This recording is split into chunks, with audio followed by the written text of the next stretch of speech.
भारतीय संविधान की आत्मा और भारतीय संविधान का निचोड़ कहा जाने वाला भाग प्रस्तावना को हम इस वीडियो में कवर करेंगे। चलिए शुरू करते हैं। प्रस्तावना, जिसे संविधान का निचोड़ कहा जाता है, संविधान की आत्मा JL नेहरू और दुर्गादास राठौड़ ने कहा। सर्वप्रथम बात करें तो सर्वप्रथम अमेरिकी संविधान में प्रस्तावना को जोड़ा गया। संविधान का परिचय पत्र भी कहा जाता है प्रस्तावना को, जो N.A. पालकीवाल ने कहा था, जो एक संविधान विशेषज्ञ है। उसने संविधान का परिचय पत्र कहा प्रस्तावना को। बात करते हैं भारतीय संविधान की प्रस्तावना की भाषा ऑस्ट्रेलिया देश से ग्रहण की गई है, यानी जो प्रस्तावना की भाषा है वो ऑस्ट्रेलिया से ग्रहण की गई है, जबकि भारतीय संविधान की एक प्रस्तावना होगी ये अमेरिकी संविधान से ग्रहण किया गया है। बात करते हैं फ्रांस की। फ्रांस एकमात्र ऐसा देश है जिसके संविधान के मध्य में प्रस्तावना है, जबकि भारतीय संविधान के प्रारंभ में प्रस्तावना है। प्रस्तावना का प्रस्ताव जवाहरलाल नेहरू द्वारा 13 दिसंबर 1946 को लाया गया था संविधान सभा के समक्ष, जो 22 जनवरी 1947 को स्वीकृत हुआ। यानी प्रस्तावना 22 जनवरी 1947 को भारतीय संविधान का भाग बनी। प्रस्तावना प्रारंभ होती है हम भारत के लोग, यानी ये शब्द से प्रारंभ होती है प्रस्तावना। हम लोग शब्द अमेरिकी संविधान से ग्रहण किए गए हैं। जो प्रस्तावना के प्रारंभ में जो हम लोग यानी हम भारत के लोग शब्द जो जोड़ा गया है वो शब्द अमेरिकी संविधान से ग्रहण किया गया है। प्रस्तावना में भारत शब्द का उल्लेख 2 बार किया गया है। ये भी कई एग्जामों में पूछा गया है कि प्रस्तावना में भारत शब्द का उल्लेख कितनी बार किया गया है? 2 बार। बात करते हैं 3 प्रकार के न्याय की व्याख्या की गई है प्रस्तावना में, जिनमें सामाजिक, आर्थिक और राजनीतिक, ये 3 प्रकार के न्याय की बात किसमें कही गई है? भारतीय संविधान की प्रस्तावना में। भारतीय संविधान के प्रस्तावना में 5 प्रकार की स्वतंत्रता की भी बात कही गई है, जिसमें विचारों की स्वतंत्रता, अभिव्यक्ति की स्वतंत्रता, विश्वास की स्वतंत्रता, धर्म और उपासना की स्वतंत्रता। ये 5 प्रकार की स्वतंत्रता की बात भारतीय संविधान की प्रस्तावना में की गई है। समता की बात करें तो 2 प्रकार की समता का भी वर्णन है प्रस्तावना में। प्रतिष्ठा और अवसर, ये 2 प्रकार की समता का वर्णन है प्रस्तावना में।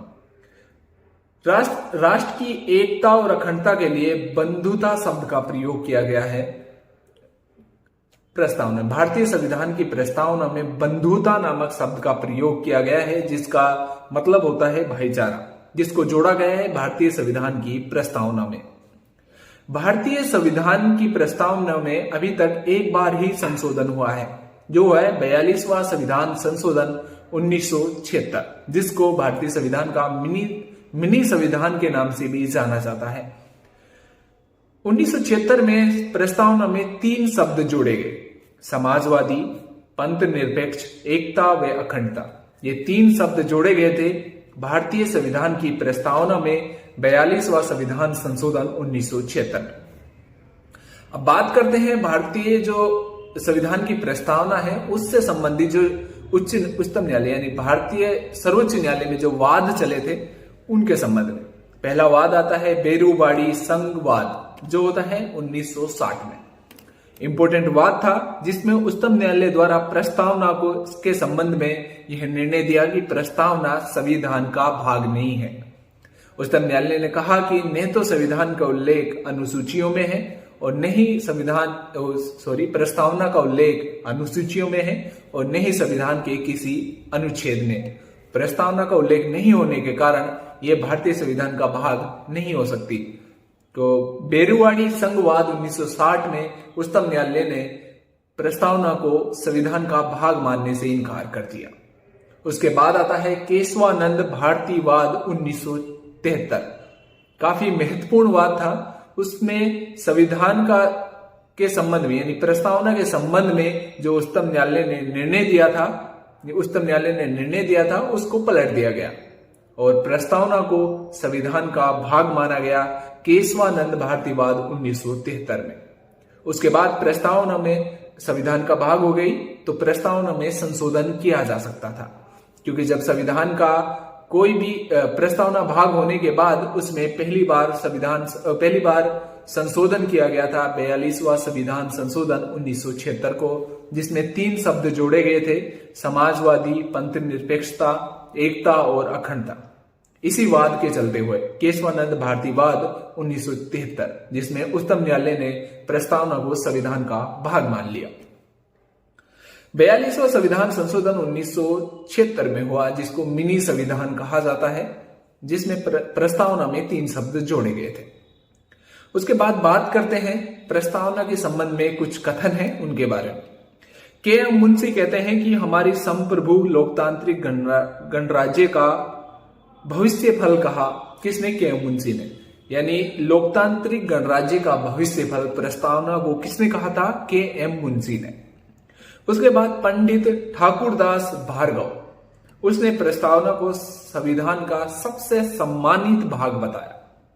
किसने कहा था? पंडित ठाकुरदास भार्गव ने प्रस्तावना को संविधान का सबसे सम्मानित भाग कहा। ये महत्वपूर्ण तथ्य थे भारतीय संविधान की प्रस्तावना के संबंध में, जो बार बार एग्जाम में पूछे जाते हैं और पूछे जाते रहे हैं। कैसा लगा हमारा ये सेशन? आपको कमेंट करके जरूर बताएं।